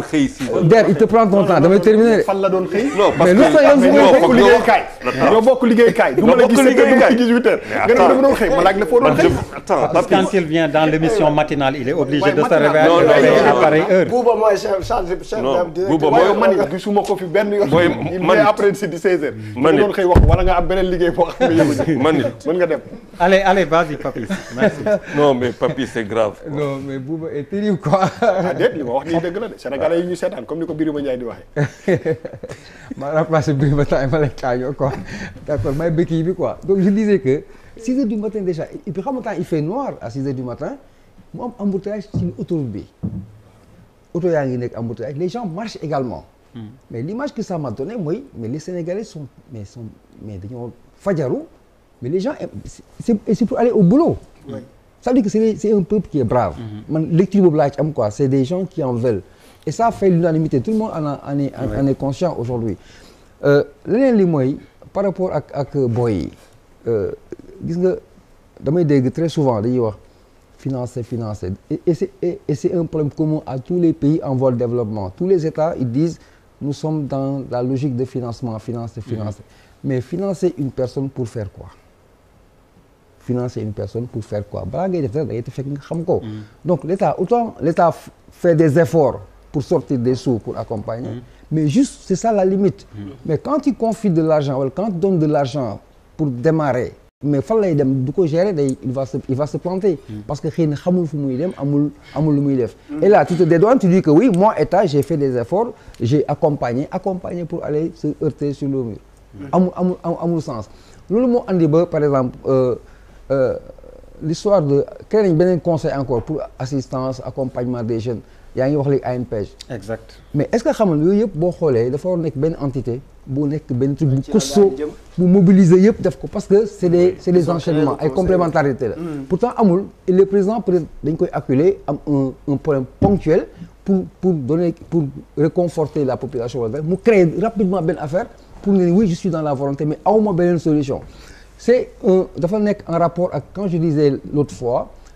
conseil économique social et environnemental may wax ne je ne visais pas la personne Idriss Seck mais je parlais du principe dama ne autant ñu defal ko benn ngan di département environnement mu gérer l'environnement boo ñëwaatee aujourd'hui il y a combien de jeunes environnementalistes diplômés ici au Sénégal il y a combien de jeunes qui sont aujourd'hui ici on peut pas les utiliser. Dans un grand département boo xamante ne c'est des jeunes Sénégalais qui ont chacun dans son domaine dans sa spécialité ak largesse su environnement. donc affaire bi question de pragmatisme la ça veut dire que da ngay laal là où ça peut faire un effet au lieu nga koy politiser wala génne juste l'argent pour donner ça et puis mu dem donc moi je reconsidère ce que j'avais dit et pour dire à Zalé je t'aime bien tu es très brave bul wax mukk 50% chance 50% échec parce que la solution c'est pas de partir ça peut être une alternative de circonstance mais la solution c'est ce qui est éternel et définitif et ça se passera ici. fii sëñ Moustapha Lo nga yokk ñu rek ci sa xalaat ci waxtaan wi. waaw man de xam naa ne lu may jëkk def mooy. metti lu xale yi dem ci ndox mi des fi di ñaan yàlla may seen waajur xolu muñ seen ginnaaw ay nit yu am jom lañ nag am jom rek ak bëgg a tekki lu ci bari mooy def loolu waaye bu ñu amee jom bëgg a tekki te amuñ ñu leen orienté waajur yi dañ ci am responsabilité bu metti kii wax na ko sànq dama préféré dem dee ci toog fii dee ci yenn deewin wu ñaaw yi ndax ñuy xas sama waajur ci sama kanam wala ñu may xas ci sama kanam waajur ndax mënuma tekki dafa metti dama defe ne jot na lu ñu sensibiliser xale yi ñu sensibiliser ko waajur yi sensibiliser leen xale doo xaar moom 18 ans nga di ko jàngal liggéey gis nga bi ñu commencé naan liggéeyloo bi ñu teeral liggéeyloo xale yi dafa am ñuy wax ko xeex ci la yàqu-yàqu bi commencé xale ni nga koy jàngalee muy xam di continuer bi mu nekkee xale foofu nga koy commencé jàngal liggéey foofu nga koy jàngale xam boppam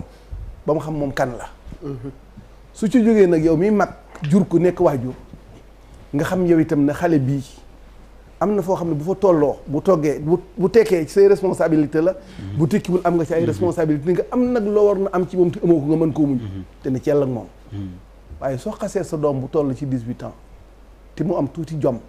boo sàgganee mu def lu la neexul te dem ci géej gi ci la bokk kon waajur yi nañ leen sensibiliser surtout yaay yi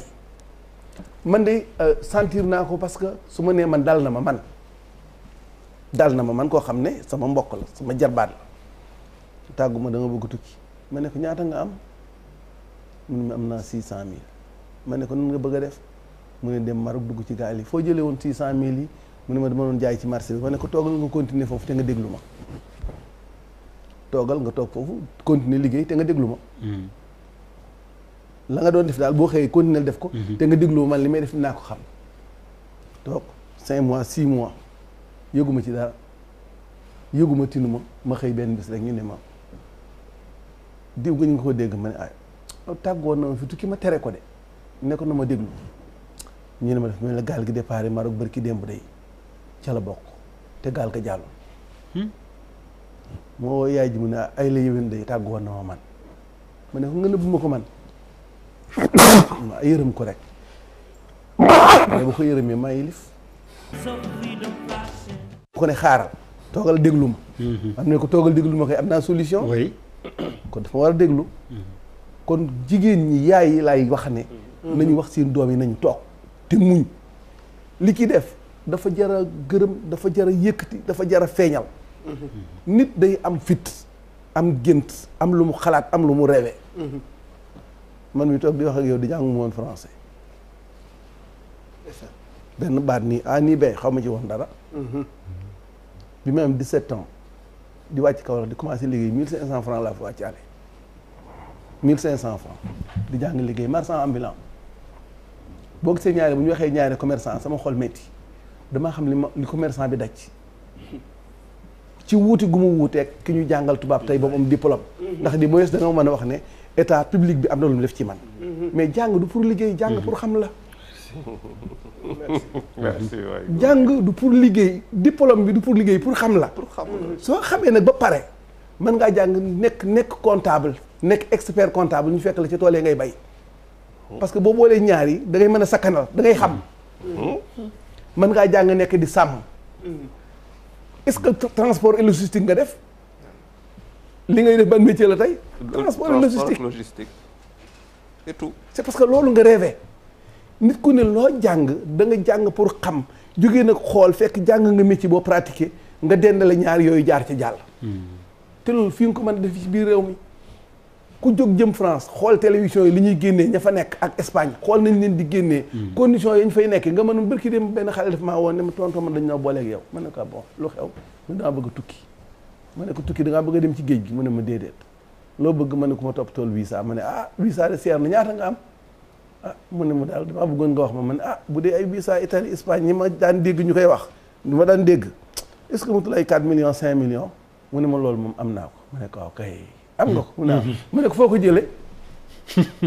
dañ la ko yónnee mu ne déedéet mu ne ko noo doon def mu ne toog fii suñu dëkk bu gerte ñoree ma jënd bu tabaski jotee ma yar samay xar jaay bu ñu xoolee gerte gi ma def samay jiw ma ne ko toogal ci loolu ba am milliard dana la ci fekk doom benn problème maa ngi moom bi ñu coupé dafa ma gis ne mi ngi jooy man toog te comme yàgg mun ma tonton mun naa mun ma yàlla na la yàlla fay delloo si nga ma bis ne que tey du suma waxi tukki ndax xam naa ne lii nga ma digal leen mooy dëkk kii li mu rêvé ba def ko tant d'autres gis nga yéen ñi jàng yor seen diplôme dëgg la nit bu jàngee ba am diplôme am bu sañoon liggéey am naa tey man doom bu jàng ba nekk expert comptable ci nettoyage lay liggéey ci lam terangam nettoyé expert comptable fële la ko teg dem defi nettoyage ci la amee terangam dem nettoyé ji et il est au Canada foofu la defi expert fii la amee maîtrise fii c'est ça jóge fi dem fële def master 1 master 2 defaat 3 ans ba nekk expert comptable la ko fa ne teg dem liggéey nit dafay rêver dañu lay jàngal jom jàngal la nu ñuy liggéeyee jàngal nan la ñuy utee mais waajur yi dañ ci am ay part de responsabilité surtout ndey képp amul benn doom buy dem géej te sa yaay yëgu jigéen ñi nañu téye seen doom yi nañu téye xale yi bàyyi nañu dimbale xale yi état nag beneen mbir la fàttaliku ngeen opération bi ñu naan wax maîtrisard ñu xëy rek jël ay milliards woo ñu am ay maîtrise comme ñii rek ne la yow demal ubbi boutique ay oto ñii boulangerie waaye yow demal wuti ay oto yëpp a daanu fu mu mujj yëpp a daanu xam nga lu tax dañoo wàcc yoon bi dañoo war na fekk ki am boulangerie ñu ne ko yow boulangerie bii nga yor buñ ko moderniser woon dina baax mu ne waaw léegi noo ko def ma ne man Moustapha Lo Sandaga rek informel la xaw ma dara ma ne waa léegi dañ ko bëgg xëy ñu yaatal ko benn boulangerie nga am yaa ngi koy seere bu ñu ko defee juróomi boulangerie da nga ko mën a seere waaw ma ne la fukki nit ñi damaa bëgg nga bokk ak ñoom yow nag comme yaa yori métier bi ñoom dañuy liggéey rek waaye kii comptable la kii moom dafa xam loi xam na fu ñu jaar kii dafa xam ressource humaine nu mu koy seeree loolu la jàng ñu ko accompagner la nag yow waaye alal ji moom yaa koy seere yow yaay seere yaay wax nu ñuy defee du yàq alal la mukk kooku bi nga fi dégg ñu sensé car rapide yi joxe ay tata da nga fay dégg benn transporteur bu ne sama alal yàqul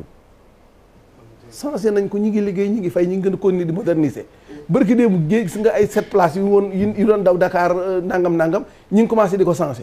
ñuñ ko jox du chauffeur si ku ci doon xëy di ci gont nit ku ne lam jàng métier pratique ko loolu la man li ñu mën a def nag mooy encourager xale yi ñu rêvé boole leen aussi ñoo xam ne tekki nañ ñu jàppale leen beneen bi ci des mbay xam nga boo xoolee mbay bayee gerte rek boo paree rek boo dajalee soo bàccee rek lu ñuy wax farmanku amatoo loolu da nga tëdd ci penc ma di bëloot ak ataaya il faut ñu arrêter loolu boo bayetee gerte ba gerte gi ñor nga bàcc ko doo ko jël jaay da nga ko war a transformer ça te prend du moins 1 à 2 mois supplémentaires de travail transformation boobu nga def noonu ci biir dëkk bi noonu dafa am benn valeur ajoutée bu mu indi ci produit bi nga yor da nga koy jaay day gën a baax da ngay jaay raakal bi jaay ngooñ bi jaay xolitu gerte yi kon yaa ngi doon duy xëy na 3 mois léegi am nga 5 mois de travail képp kuy bay mën na sàmm à côté ci li mu doon def noonu buy transformer jaay loolu du yàqal Sonacos dara da koy gën a defaral parce que Sonacos day dikk jënd huile brute bi moom raffiné ko parce que moom moo toll ci capacité boobu mais que nekkoon ca àll ba di bay amul lu ñetti bërigo moom mën na koo bay mën na koo bàcc mën na ko segal mën na jël rakkal ji jaay lu mel noonu la ñuy accompagner nit ñi ba xale yi am gis naa ren nag état def na effort bu mag ci njëgu gerte bi mu ko jëndee juróom fukki dërëm waaye gis nga am na ñu koy jënd juróom benn fukk kon ba dafa mel ne ba léegi njëg gi des na waaw des na comme ba léegi njëg gi des na waaye ba léegi rek effort la wuti naag bu ñu koy jënd fanweer def na effort mais effort yooyu yëpp damay nekk Ross Béthio ma gis ay xale yu sor ay tuba yu gàtt benn xale ne ma gis nga booy bële mu naa mun milliardaire la de ma ne ko ah bon mun xamuloo usine sànga mu naa mu ne moo ko moom ma ne ko xale bële mu ne waaw ma ne ko kii bëgg na maa waxtaan ak moom looy def yow fexe ba aborder ko man dama am industrie dama bëggoon di nga may jaay padi mu ne ma yow tonton padi du ma ko jaay padi daa mun su ma ko xasee ba jënd du ma ko jaay ma ne ko waaw nan ngay def mu ne ma lu ma am rek baykat yi dañuy am jafe-jafe pour am engrais buñ tolloo ci engrais da nga laa leen yóbbu engrais buñ amee tolloo ci jiwu ma jox leen jiw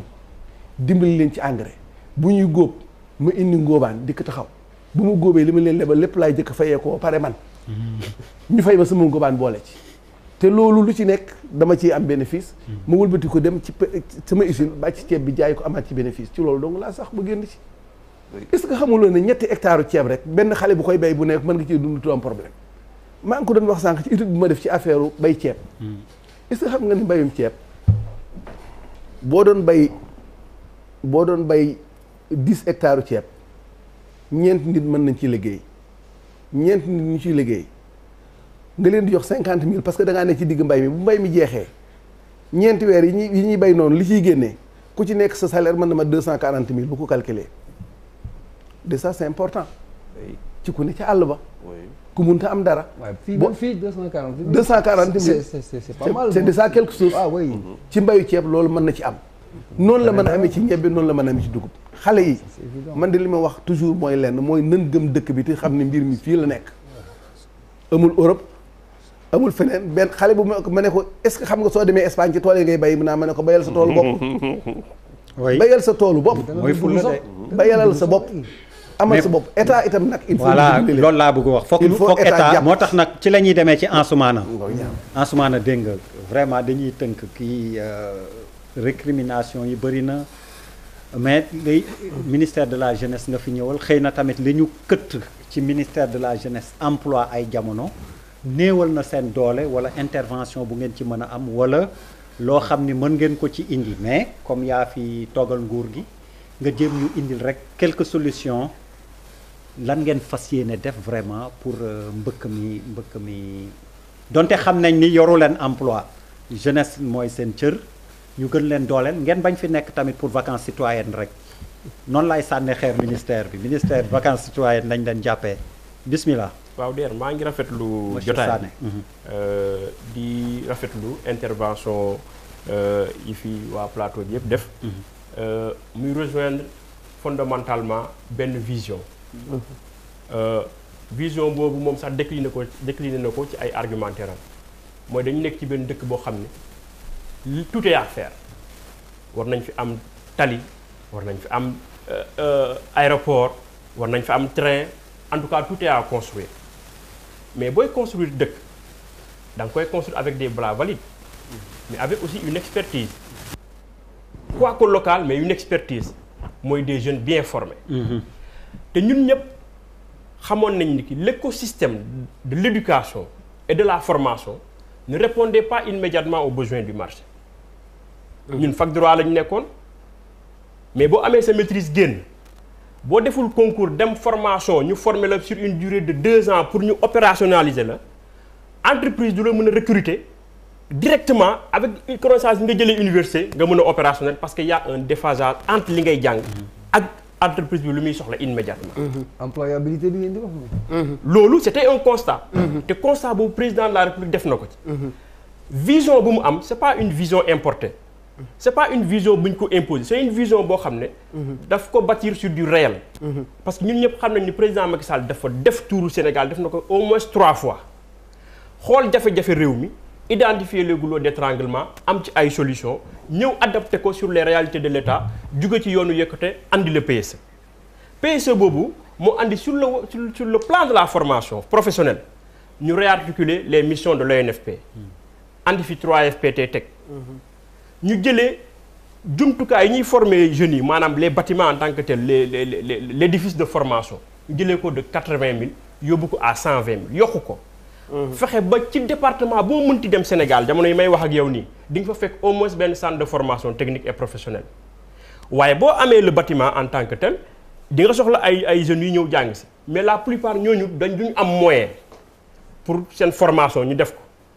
état bi jël 20 milliards dugal ko ci 3FPT jeune bu soxla formation sur les 90 filières agréées par l'État boo soxlaa formation 10% ngay fay. état mooy jël les 90%. loolu ay jéego la yoo xam ne président de la République def na ko ci pour que jeunes yi ñëw ñu former leen wax na sànq ni ki sur le domaine de la fonction publique mbir yi leerul jamais dans le gouvernement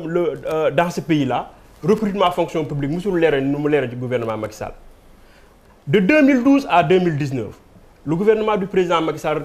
recruté na au moins 60 000 fonctionnaires ça c'est compte tenu des financements jot na ko wax sànq. nga am ci benn appréciation mais man amaat naa ci beneen appréciation parce que le message bu muy jox sama naataango mii di Yves mooy xoolaatal sa gisin sur l'emploi parce que xëy na fixation bi ñuy def sur l'emploi dans les bureaux peut-être évoluer na entre-temps. Merci. mooy lan la il faut entreprendre cherche à trouver un emploi salarié et tu as l'État à côté qui peut bu la mën a accompagner par ses démembrements parce que 30 millions yu muy wax nii ci DER la jóge DER fan la jóge ci vision au président Macky Sall mooy lan la il faut ñu accélérer le processus d'employabilité di jàppale ñoo xam ne tey fondamentalement war nañu mën a gis seen bopp ci réew mi. Non mais il ne faut pas présenter son propos comme si en fait. waaw mais c'est l'analyse que j'en fais. Non mais il ne faut pas interpréter son propos comme si lui il a démarré avec les 30 millions de la DER. Mais il y a au moins eu un 30 millions qui est venu d'une structure de l'État du Sénégal. Oui. Mis en place par un président de la République qui a une vision sur l'employabilité. Oui. Loolu d'accord nañ ko. yow nga am ci une vision man ma am ci beneen vision moom laa doon exposé sànq. ñu dellu si waat REPSES bi ñuy wax le réseau des diplômés sans emploi. ñun ñoo ko créé. man mii di wax ak yow man maa nekkoon le secrétaire général adjoint. bañ koy créé. 2011 ba place de l'Indépendance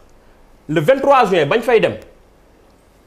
Sandaga la ñu fekk pratiquement jeunes di dàq ji les manifestants ñun ñu jógewoon université ak suñuy lakos ak suñuy brassard rouge def ci réseau des diplômés sans emploi ñun ñoo andiwaat vague bi pour mu delluwaat université pour mu delluwaat assemblée nationale. bis boobu loolu la policiers yi ak seen camion ndox mi dàq ji ñu ba ñu dem ñu dugg foo xam ne tey jii nii foofu moo nekkoon l'ambassade des États-Unis ñu dugg fa avec notre coordinateur qui est actuellement un fonctionnaire au ministère des Affaires étrangères ak koo xam ne ki ma lay wax nii tey jii nii c'est le responsable de la garde rouge présidentielle ñun ñoo ko créé mais entre-temps lu ñu doon réclamer mooy lan nañu ubbi concours yi parce que ba ñuy dugg université pratiquement ba ñuy am suñu maîtrise ñun amul benn concours bu ñu organisé woon. On est resté 4 ans ou 5 ans sans l'organisation d'un concours. Mais vous imaginez le nombre d'étudiants qui sortent par année à la faculté de droit, rien qu'à la faculté de droit. Organisé wuñu police, organisé wuñu gendarmerie, organisé wuñu eaux et forêts, defuñu magistrature, defuñu barreau, defuñu huissier, il y a eu rien du tout. ñu ko doon xeex. En 2012 ba mu ñëwee boobu ba léegi gis nañu quand même les concours sont organisés au moins chaque année dans le dispositif des corps de sécurité. Maintenant man li ma koy ñaax parce que tey ñoom ñoo hérité ci mouvement boobu et je me dois di leen jox conseil boobu li ma leen di ñaax mooy ñu xoolaat peut-être entre-temps les choses ont évolué. kii créé na nee na soxla na ko ñoom pour ñu def benn partenariat et tout ça. mais au lieu de se di xaar état bi pour muy ñëw ñoom mën nañ créer benn cabinet de conseil. am nañ ay juristes am nañ ay experts fiscalistes. am nañ ay ressources des gens qui sont qualifiés dans les ressources humaines ñu créer benn cabinet de conseil sur la question des fiscalités yéen seen état de financier ñoom mën nañ ci def une convention boo xam ne ñoom nañ ci liggéey peut-être maintenant pour démarrer dañuy am problème parce que il faut créer la structure en tant que telle même pour la création de structure il faut pas oublier que ay jamono même pour créer une SARL il vous fallait 1 million léegi c'est 100 000 Une entreprise individuelle, c'est 15 000. Oui, voilà. quand c'est individuel, avec des délais raccourcis. C'était aussi des lourdeurs yoo xam ne président Macky Sall génne na ko fi. mais ñoom bu ñu ko créé avec 100 000 avec au moins sur un délai de 3 jours. nga am sa entreprise nga ñëw lëkkaloog ñii. parce que man jàpp ma ni que fondamentalement ñi kii da leen war a recruter mais ñoom nañ créer cette entreprise de conseil parce que il y a une panoplie de secteurs yoo xam ne dinañ leen soxla ñoom.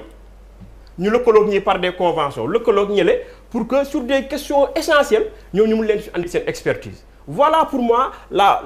réarticulation qu'il y a eu au niveau de l'État pour que la question de l'emploi ñu mën ko jël en charge. Mais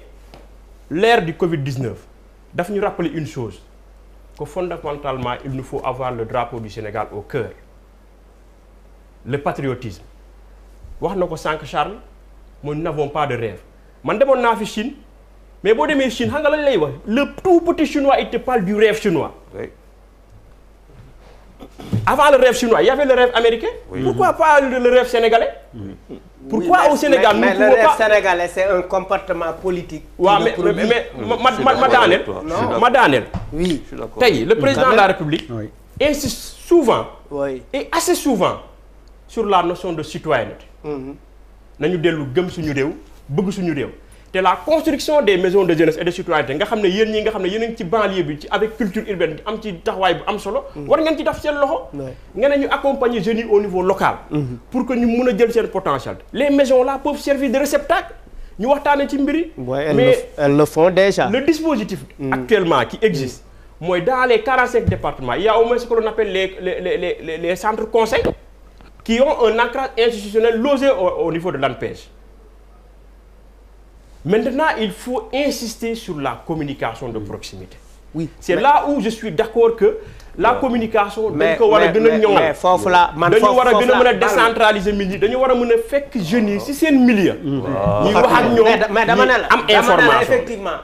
l'ANPEJ ne parle pas à la masse. sànq Bouba dafa wax benn affaire bu am solo. Énormément de jeunes aujourd'hui qui ne travaillent pas et qui veulent travailler toll en âge de travailler te toll ci dimbali seen njaboot xamuñu luy ANPEJ. xamuñu luy FONGIS. xamuñu luy tel te ñooñu. il est important de les intégrer dans le processus parce que ñoom ñooy la majorité de ces jeunes-là. Ces jeunes-là effectivement ñoo mën a dawal scooter parce que effectivement boo nekkee Guédiawaye bàyyi laay waxi naan Médina da ngay mën a dawal scooter par la force. Et puis dans la c'est-à-dire c'est parce que vous pêchez dans la communication. Mais moi je vais ajouter un truc. Juste un truc, c'est parce que vous pêchez dans la communication que effectivement des structures se substituent à vous. Comme li ñu publicité bi ñu seetaan léegi on a regardé, est-ce que tu connais xam nga Xippil Xool par exemple, est-ce que tu les connais? Xippil Xool c'est des jeunes du président Macky Sall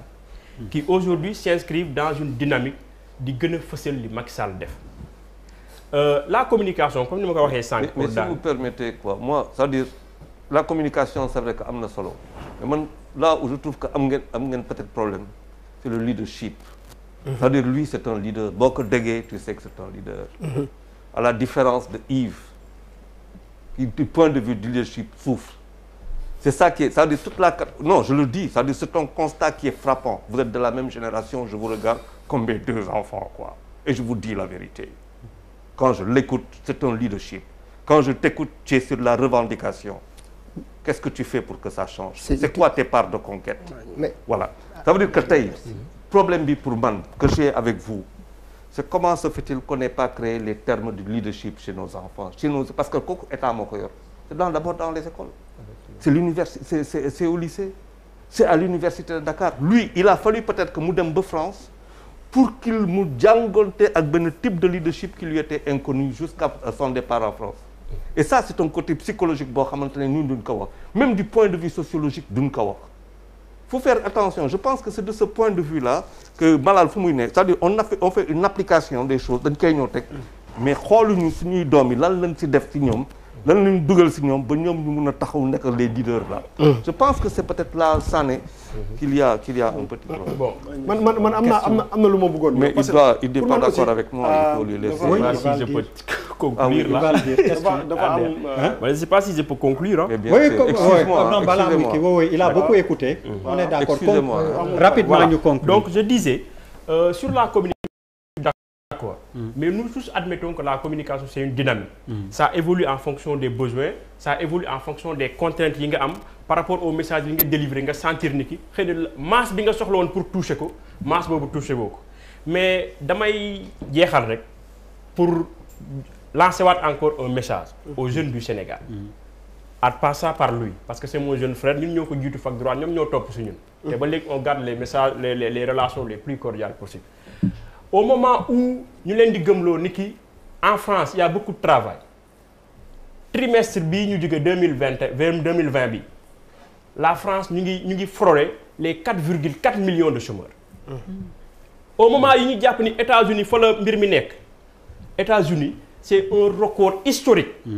Ils sont à 16,7% de chômage. te lu ko andi mooy contexte Covid-19. Mais c'est en ce même moment-là qu'on a ici au Sénégal un président de la République qui nous parle de 115 000 emplois à créer par les agropoles sud, qui nous parle de proportionnellement toutes choses étant égales par eux à 115 000 emplois qui vont être créés par les agropoles du centre. C'est en ce moment-là qu'on nous parle des 100 000 logements. Les 100 000 logements là ñun ñëpp xam nañu si le BTP marche tout marche. Parce que manœuvre bi dina ci gis boppam kuy jaay fer dina ci gis boppam kuy caroleur bi dina ci gis boppam entrepreneur bi dina ci gis boppam ak keneen dina ci gis boppam. C'est des programmes éminemment sociaux mais nous savons que aussi l'emploi a une fonction sociale. Donc loolu laa leen di waxal ni ki les conditions sont réunis pour que ñu gis seen bopp au Sénégal man gëwuma tey wax Père Lo wax na la ko ni ki il y aura du 50-50 il y a du 100% au Sénégal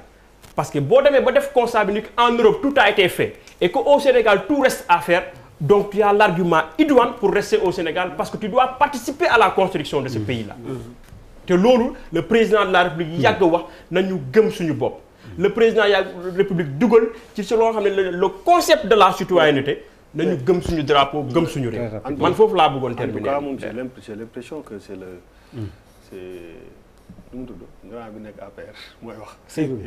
Seydou Gueye. waaw Seydou Gueye il est yow moom xanaa dañu lay. Ansou Sané la tudd politique rek bàyyi leen Ansou Sané. il n'a rien à voir man lu ma jaaxal rek mooy c'est des hommes de gauche qui sont chez les libéraux. parce que da nga je suis vraiment désolé on va être obligé de. il faut donner waaw pour ku nekkoon secrétaire général adjoint. c'est entre boobu ak léegi. kii Maguette moom li mu wax amatul lu mu ci teg yow noppi wax j'ai l'impression que tous les problèmes sont réglés. d'ailleurs bu ma dagg dama ko ne li muy wax ni. ancien secrétaire général ci mouvement. waaw c'est tellement décalé que j'ai l'impression que depuis boobu ak léegi tout est réglé. léegi nag doy na waar de xaw ma foo jaar. léegi nag mi ngi ci donc solution yi rek nga gis. politique il en a fait l'héritier de la revendication. politique te loolu moom moo. politique ça veut dire. moo tax man Yves mooy président bi fu mu ne nii. waaw coordonnateur bi coordonnateur depuis combien de temps. Ça fait moins de 2 ans. waaw parce que pour man. del politique non pour man 1 an et demi quelque chose comme ça. pour man coordonnateur bi yéen bu ma leen doon suggérer mooy que warul def at. parce que être coordonnateur de ça. waaw 2 ans c'est beaucoup. c'est beaucoup parce que pour man. wax naa sànq dama wax sànq mbirum état d'esprit. ban façon nit la ñu war a am. boo xam ne quel que soit le diplôme boo am da nga am pour génn ci guuta go bàyyi sa loxo bi nga ma yëkkati. karaté ko dinaa ko yëkkati waat ko te soo moytul sa kanam la jëm. non damay résumé ñaari baat laa wax. bàyyi ko mu ñaari baat laa wax bàyyiwuma ko mu wax. bàyyiwuma ko mu wax à chaque fois que Bouba parle tu le coupes. moo ëppale li mu wax. pourtant moo ko bàyyi mu wax parce que moo fi ëppale li mu wax. coupé Bouba rek. non gars yi ñoo koy ne la couper tu le fais exprès. mais Charles je ne te reconnais plus. tu coupes Bouba tu le fais. tu ne voulais plus de la présidence. Bouba non. mais apparemment tu as nguur dafa neex la gis nga. maa waxoon waxee. maa ngi ci yow. waaye yow xoolal non man dama bëgg waaye dafa ni fas yéene tur woon président day am fit ma ne maa waxoon waxee Charles ko président kenn du la tuddee fas yéene te woon nekk président mais dafa mel ni fas yéene wu ma waxee noonu. waaw kon jeex na nañ déglu voilà donc parce que benn moment aussi si lan lay renvoyer mooy que secrétaire général de quelque chose il faut rapidement passer à autre chose c'est-à-dire que le jour où tu vas trouver du boulot da nga fay toog wala da nga fay des parce que pour man li war a jiite seen mbir mi dëggantaan ku am liggéey la war a doon c'est très important ñi am liggéey ñoo leen war a jàppale pour fexe jën yi am liggéey te yéen ngeen def seen kéemteel laay kàttan énergie boobu ngeen di def noonu pour revendiquer ça que ngeen activer aussi parce que pour man nit ku nekk rek da nga ci war a génn nit boobu la ñu war a fabriquer mooy quelles que soient les difficultés man kenn du ma des ginnaaw dama ciy génn c'est loolu dafa am importance ah c'est-à-dire que ok am naa diplôme doxul so what dama ciy génn c'est-à-dire loolu moo war a pour man loolu moo war a motiver nit buy taxaw moo tax fii sëñ bi loo doon wax sànq dafa am solo war naa la lan la ñuy jàngal ak lan mooy njàng Sénégal c'est quoi jàng tubaab bi ñoo fi indi seen école yi rek. non amoon na fi sax c'est-à-dire que c'est quoi jàng. c'est vrai on est tellement décalé. ni ñuy xoolee ku jàng xaaral rek ni ñuy xoolee ku jàng ak ni ñuy xoolee ku jàngul sax bokkul ci suñu société yi. njàng mooy lan déggoo man la réew état d'esprit moom mooy que man dama ciy génn. man de fas yéene naa fii ba may kii ba ma nekkee xale ba léegi damay jéem a liggéey. oui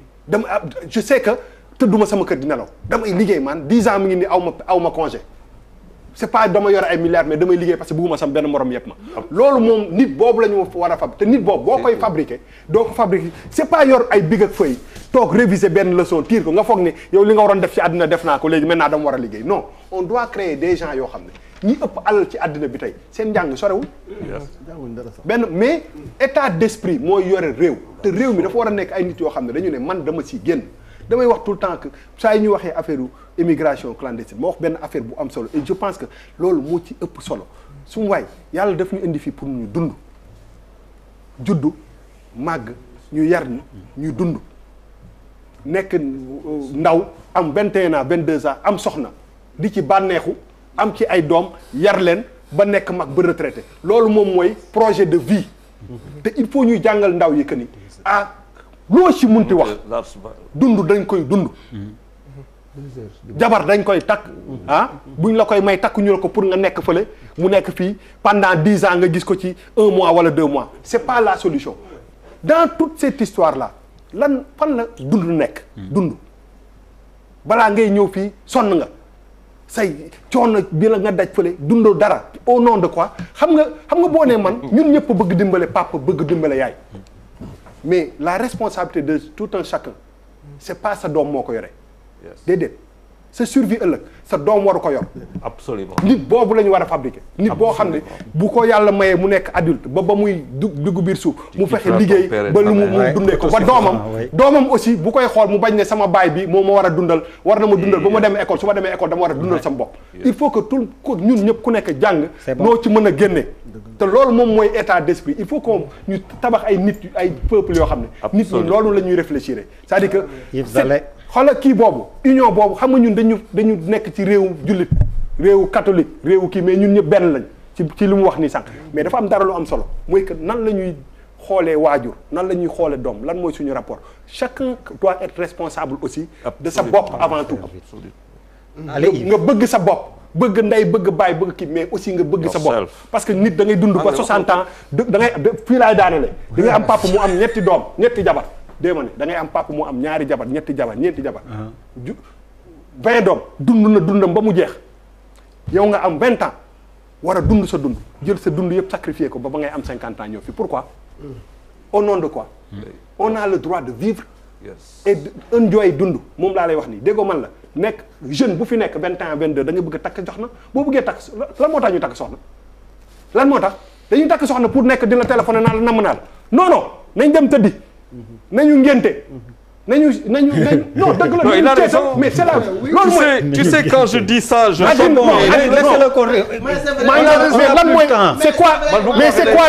c'est quoi la vie tu as raison pourquoi ñu takk jabar pour mu lay xool nga koy xool pour que ça se perpétue nan waxante dëgg voilà lekkatu neen dafa naxi bay donc nit dafa war a dund te pour nga dund il faut nga tal sa bopp d'abord exact say doom bu ñu amee kii ba jàng ba am diplôme ñoom ñoo war a tal seen bopp say waajur bi ñu nekkee xale dund nañu seen dund aussi loo leen munti dimbale benn moment aussi tu ne peux pas sacrifier ta vie comme ça c'est pas possible il faut ñu jàngal nit ñi que ni chacun doit être responsable de soi. Allez, c'est pour terminer avec Zale désolé avec l'heure parce que la contribution de Bouba t'interpelle. ma jeexal ak yow loolu dëgg la parce que dafa am quelques précisions yu may def. très rapidement parce que Charles expliqué na man je suis le coordonnateur d'une structure de diplômés sans emploi. Quand je prends la parole c'est pour dire ce qui ne va pas.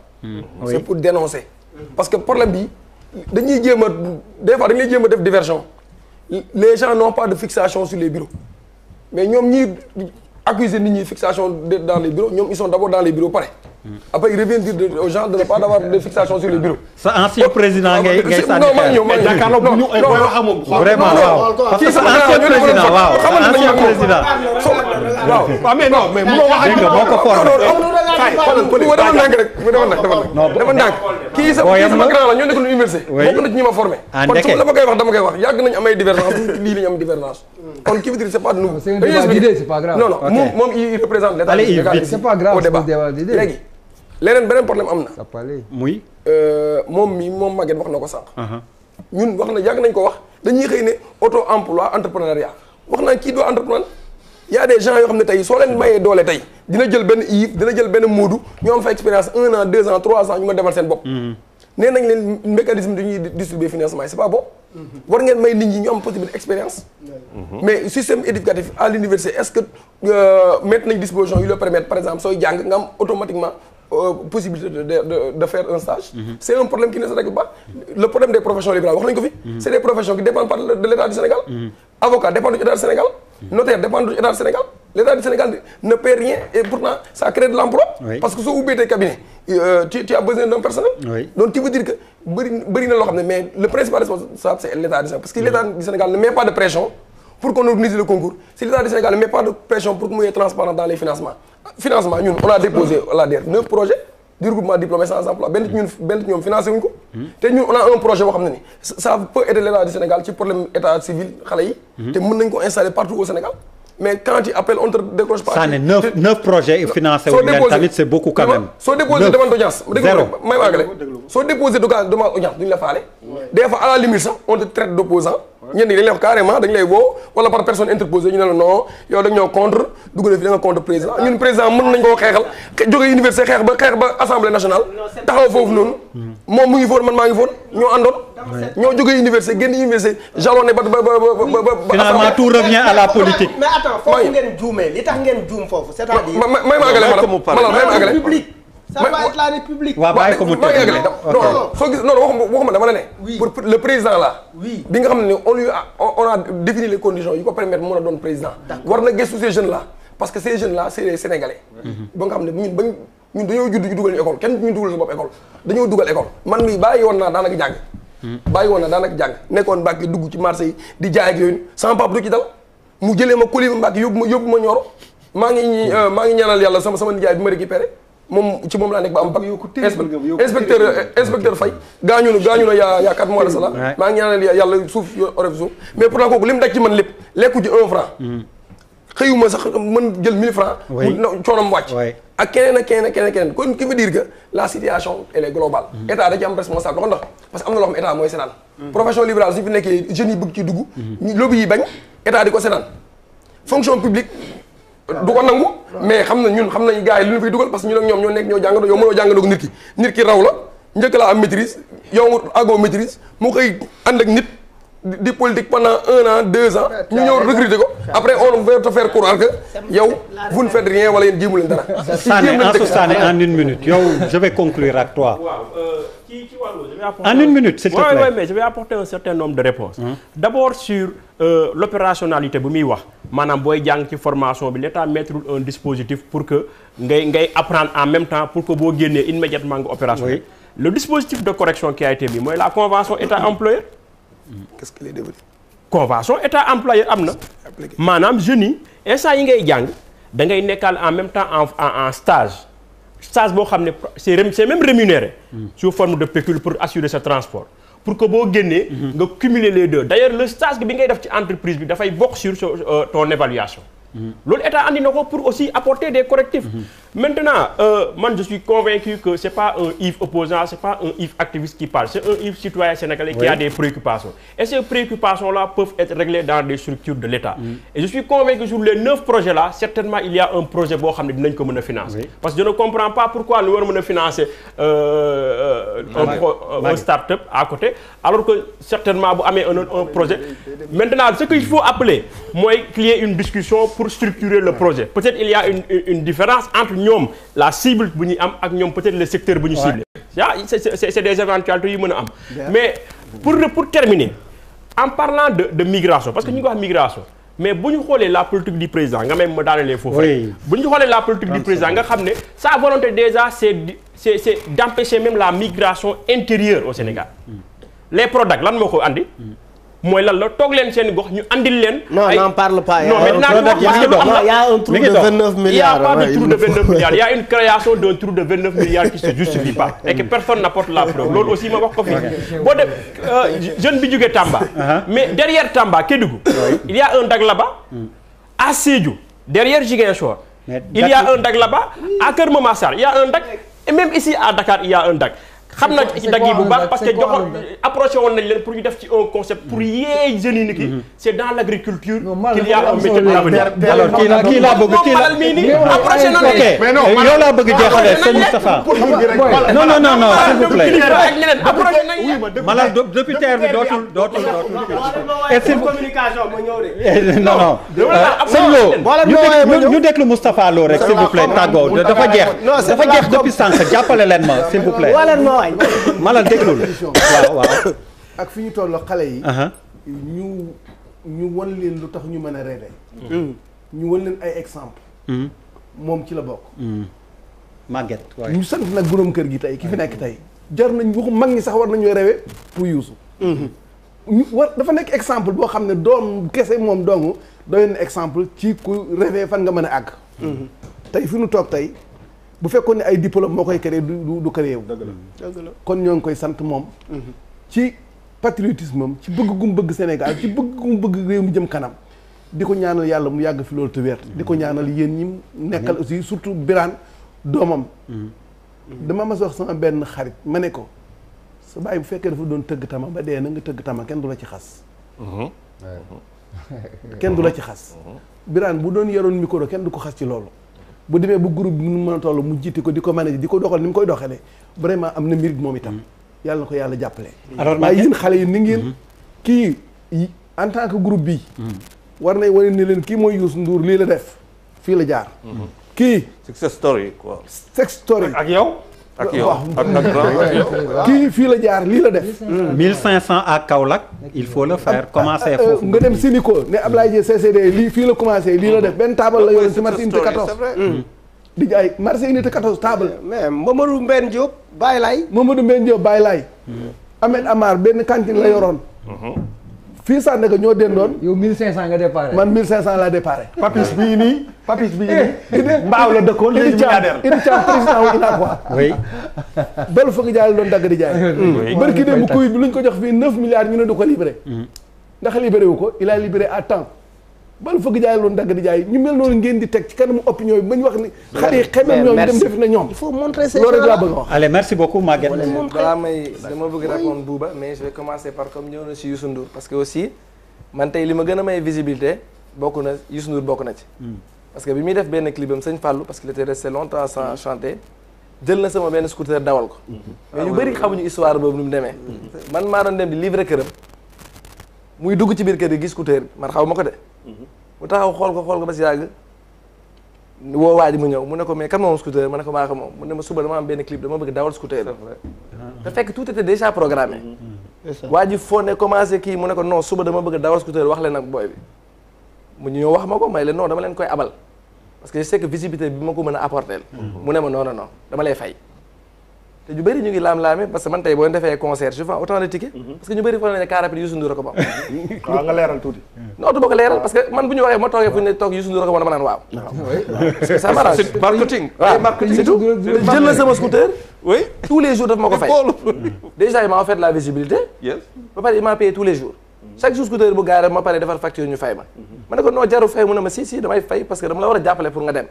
il m'a payé chaque jour kon loolu je tenais vraiment à le remercier devant tous les Sénégalais. parce que aussi il faut que bu ñëpp defoon noonu rek les choses allaient décoller. parce que tey ak personnalité bi mu doon il pouvait me dire non mënu ma jël ce scooter c'est la publicité parce que y a des chaînes télé qui mettaient pas le clip. parce que y avait le scooter de car rapide. mais pourtant moom loolu yëpp xoolal y a plein de chaînes qui ont pas mis le clip là parce que il conduisait le scooter de car rapide dedans. su ma génnee ci loolu ñëw ci li Bouba wax. kon de moi j'avais rien compris je me demandais ñaata lañ fay kon xaw ma woon car rapide aussi man je me disais ñii ñaata la ñu fay pour ñu dugal leen ci tous les jours man chaque jour dañ ma woo ma ñëw bu ma paree ñu ne ma ñaata la ma defal facture ñu fay ma tout le tournage j'ai été payé même les jours là pas conduit le scooter mu gaare fa pour dañ ma ko fay conclure très rapidement léegi pour revenir aussi sur Bouba li mu wax foog nga lu am important c'est-à-dire que tey le jeune pêcheur ne voit pas un pêcheur qui a réussi pourquoi il va pêcher le jeune entrepreneur man awma exemple bu ma jël ci entrepreneur tey ñu ma mën na xool mën naa xool moom wala ñii mais sama génération su may xool ñi ma maaseel wala ñi may nekk di liggéeyal ci kan laa jël exemple pourquoi je vais me dire que je vais y arriver je n'ai vu personne y arriver